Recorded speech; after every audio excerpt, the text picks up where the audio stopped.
For the Climate Discussion Nexus, I'm John Robson with the latest readout video from our Wednesday Wake Up email newsletter. And unsurprisingly, our top story this week too was the Ukraine crisis and its implications for Western energy, climate, and security policy, which many people are now recognizing are not three things but one. And for a brief moment after Russia invaded Ukraine, there was a burst of sanity where people pretty much across the spectrum said, yeah, we probably better stop indulging the radical Greens who want us to have nothing and be happy now that we're starting to run out of things and it's not making us happy. But that was last week. Now BBC environmental analyst Roger Harabin concedes that some people favor nuclear while conservative commentators want fracking. But he insists, quote, cheap or even free results, end quote, can be gained by just using less oil and gas, turning the thermostat down, jamming one of your grandparents' sausage insulators under doors, only heating rooms while you're in them, cutting the speed limit to 55 miles an hour, and running trains less quickly and less often. Cool. I mean, just think how much you could save by doing without food, too. As for the deplorables who still want to have stuff, like food, clothing, and shelter, quote, the public might accept the restrictions if they were persuaded of an urgent need, end quote. But they already are, the urgent need to develop our domestic energy sources, for the sake not just of our prosperity, but also of our security. Extinction Rebellion doesn't care. They rave in with plans to, quote, block major UK oil refineries in April as part of their rebellion beginning on April 9th, end quote. And while they're doing it, they're going to hector miserable passers-by with rhetoric like, quote, the Ukraine conflict and the climate crisis have the same underlying cause, the imperialist pursuit of land and resources for profit, concentrating power in the hands of toxic individuals and corporations. By decarbonizing our economies, we can take power back from warmongers and change course, averting climate breakdown and collapse. But it must happen now, before governments use the conflict as an excuse to get off Russian oil and gas, only to begin drilling closer to home, end quote. Say, there's an idea. For once, ER said something we're interested in. Now, for a slightly lighter tone, and to make Canadians happy, we've got a story about climate change involving beavers.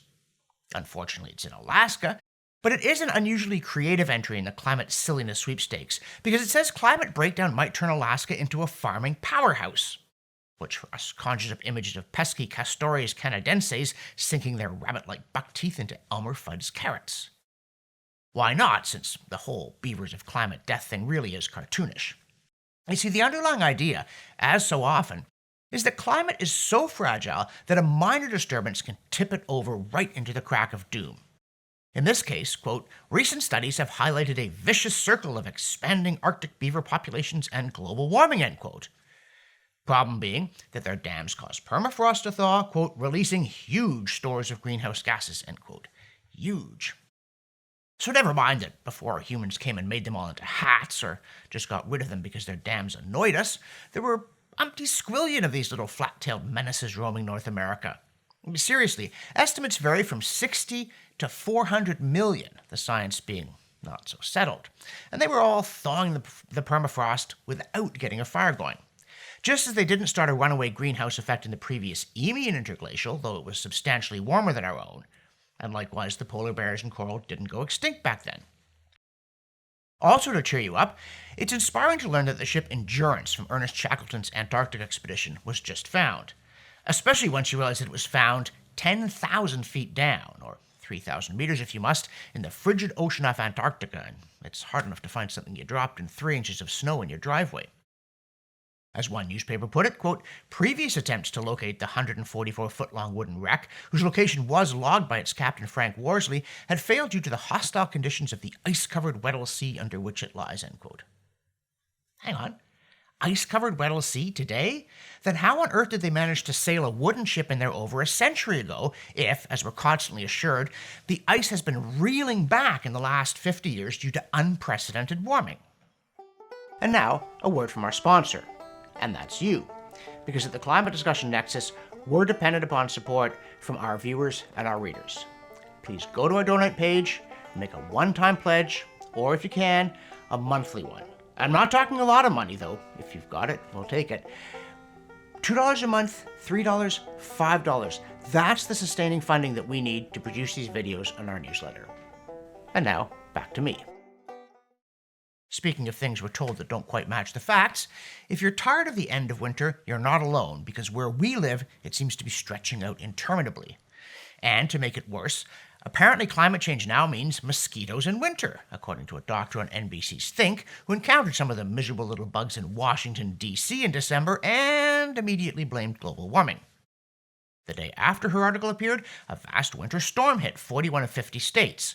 And as late as March 12th, the Washington Post was still advising, quote, refreeze and wind risks into tonight, end quote, for D.C. itself. So there were large clouds swirling around that weren't mosquitoes, but snow dust.